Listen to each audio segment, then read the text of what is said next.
हवा जरूरी थी, लेकिन वो शाम जैसे सिसक रही थी कि जर्द पत्तों को आंधियों ने अजीब किस्सा सुना दिया था कि जिसको सुन के तमाम पत्ते सिसक रहे थे, बिलक रहे थे। जाने किस सानहे के गम में शजर जड़ों से उखड़ रहे थे। बहुत तलाशा था हमने तुमको, हर एक वादी, हर एक रास्ता, कहीं से तेरी खबर ना आई।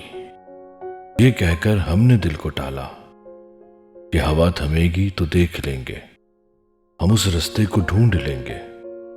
मगर हमारी ये खुश ख्याली जो हमको बर्बाद कर गई थी, हवा थमी थी जरूर, लेकिन बड़ी ही मुद्दत गुजर गई थी।